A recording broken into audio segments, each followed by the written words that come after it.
Sir बर्तमान गोटे बड़ खबर आसी पहुंचुची जे जेएसडब्ल्यू कंपनी गोटे इभी प्लांट ओडिशा रे बसई था कटक आउ जगतसिंहपुर मझिरे बसी था ये प्लांट टी किंतु वर्तमान चर्चा हो जातीय गणमाध्यम जे जेएसडब्ल्यू ओडिशा छाड़ी पलाइब 40,000 कोटी टंकार पुंजी निवेश होता या ओडिशा पई गोटे बड़ खबर ओडिशा रे प्रथम थर पई गोटे ईवी इलेक्ट्रोनिक व्हीकल निर्माण करबा पई जेएसडब्ल्यू एक्सप्रेस करथिला तारा इंटरेस्ट एक्सप्रेस करथिला फेब्रुआरी मास रे 40,000 कोटी टंकार पुंजी विनियोग पई कि चुक्तिनामा स्वाक्षरित होइतला किंतु आपण देखंतु जे फेब्रुआरी मासटा होउची सेही मास जो मास रे इलेक्शन पई कि प्रस्तुति पर्व जारी रहितला एवं इलेक्शन रो अव्यवहित पूर्व एई बळी गुटे घोषणा करा जायतला घोषणा आमर बहुत गुड़े व्यवस्था त्रुटि थाए से त्रुटि कौन ना आम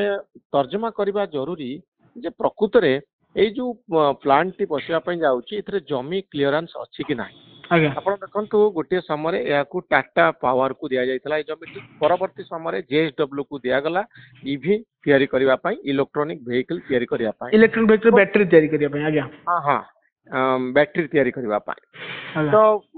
40,000 कोटी टंका जो आम कथा आम कान रे बाजुची से गोटे कथा आम मुंड को आसूची जे ओडिशा रो किछि लोकन को चाकरी तो मिल जिवो आपण देखंतु तमिलनाडु रे आपण देखंतु गुजरात रे महाराष्ट्र रे ए माने जो ईवी क्षेत्र रे से माने बहुत आगे अछंती बड ओला तार प्लांट विभिन्न राज्य रे करूची ओडिशा रे प्रथम थर पई गोटे कंपनी आसीतला एवं आपण माने जानिचंती आमे जानिचे जे जेएसडब्ल्यू जोठी पस्को हबार थला प्लांट सेही जगह रे तार फैक्ट्री बसौची तार कारखाना बसौची पारादीप निकट रे द्वितीयटी ताकू ईवी करबा पई गोटे प्रस्ताव जहाँ चुक्तिनामा स्वाक्षरित होइतला मोर कहबार कथा होची जे बिजू जनता दल समय ए जो तरबरिया भाव में एमओयूटी साइन करा जाइथिला ताकू परीक्षा निरीक्षा करबा दरकार एवं कंपनी इथरे राजी थिला ना गोटे इलेक्शन को आखि आगे रखी एई भली गोटे भेलिकी सृष्टि करा जाउथला से संपर्क रे आमे टिके अधिक भाबिबा उचित आमे नुआ सरकार थारु एतिकी आशा करबा जे नुआ सरकार ए दिगरे काम को आग को नेबे गोटे कंपनी ओडिशा छाड़िकरी जदि बाहर को जाए ये गोटे भल वार्ता दबनी अनेक कंपनी ओडिशा को आसीबा दरकार ओडिशा रे कोन असुविधा हला जमी जमा आमे ताकू देई पारले नै जमी क्लियरेंस देई पारले नाही सेठी लोकल संगठन माने आंदोलन कले जमी को नेकरी तेणु ओडिशा रे बहु शिल्प अनुष्ठान आसुचंदी बोली कि सेतबे बहु जोरे प्रचार करा जाउथला किंतु ये जो कंपनी माने गोटिए परे गोटिए जाउचंती ए जो एमओयू सब साइन करा जाईची आ ऊपरे पूरा पूरी पुंखानुपुंख तर्जमा आवश्यक जे प्रकृत रे आर किसी वास्तवता अच्छी ना इलेक्शन को आखि आगे रखी जनमत को प्रभावित करी ये सब काम करा जाय खनि मंत्री सर गोटे प्रतिक्रिया आछि वर्तमान जे जेएसडब्ल्यू रो कथा जो जातीय गणमाध्यम रहू कि राज्यर माध्यम गणमाध्यम चर्चा होउची किंतु खनि मंत्री कहउचंते पर्यंत जेएसडब्ल्यू पक्षरु कोनोसी सूचना दिया जाय नै कि स्पष्टीकरण दिया जाय नै सतरे महाराष्ट्र कंपनी जाउची कि नै किंतु मीडिया रे गोटे चर्चा होउची जे जेएसडब्ल्यू चली जिवो महाराष्ट्र को चली जीवो निर्वाचन पूर्व राज्य सरकार आपण मेक इन ओडिशा कथा कहतु तमाम माने प्रकल्प बसेबा कथा कहउथिले नियुक्ति कथा कहउथिले किंतु कोन अनेक प्रकल्प ओडिशा रु चली जाउची एहा राज्यर नियुक्ति पई गोटे बड़ धक्का लागिवो कि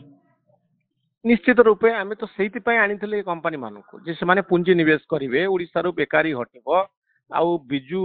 जनता दल सरकार पर बीजेपी सरकार आसला बीजेपी सरकार कौन कहूँ बीजेपी सरकार कहूँ जे आमे ओडिशा को दादन मुक्त करिवु बेकारी हटेबू तो दादन मुक्त बेकारी हटेबा काम केमती आरंभ हबो जदि ईवी रे आमे जानिचु इतरे बहुत गुडे नियुक्ति मिली थांता एटा गोटे लेबर ओरिएंटेड काम जो बहुत गुड जन को चाकरी मिलवार संभावना थिला किंतु जदि गोटे बड़ कंपनी 40,000 कोटी टंका विनियोग करे बोले कहउतला ओडिशा रो अर्थनीति यार गोटे बड़ कंट्रीब्यूशन रही था तेणु ये फेरिबा उचित नुहे एवं तुरंत ओडिशा सरकार नेगोशिएट करबा उचित कंपनी सहित जे काहे फेरी जाउची पछरे कारण कोन अछि प्राइम मिनिस्टर को ऑफिस ए क्षेत्र रे इंटरवेन करबा उचित डबल इंजन सरकार चलीची महाराष्ट्र रे आमे जानिचु इलेक्शन आसुची आगो को सेठी मध्ये जनमत को प्रभावित करिया पई किछि काम दरकार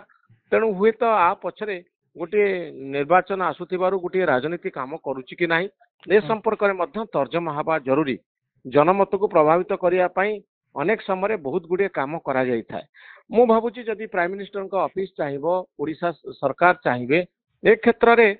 गोटे ब्रेक लगे पारिबे कंपनी को अटकई पारिबे चाप तैयारी करि पारिबे तेणु डबल इंजिन सरकार तार कमाल देखैबा उचित डबल इंजिन सरकार ओडिशा लोकन को गोटे प्रतिश्रुति दबा दरकार जे आश्वस्त करबा दरकार जे कोनोसी शिल्प फेरिबो नाही आवश्यक भित्तिभूमि आमे जोगई देबु सरकार तांकर काम करिवे दायित्व निभेइबे एतिकी आश्वस्ति कंपनी गुडी को दिया दरकार एवं नियुक्ति पाई व्यापक सुजोग ओडिशा रे सृष्टि हवा जरूरी दादन मुक्त ओडिशा जदि आपण सतरे गढ़िया पई जाउचंती आज्ञा कंपनी मान को जदि आपण फेरई देबे ये गोटे बड़ धक्का हबो ओडिशा पाई आज्ञा बहुत बहुत धन्यवाद सर।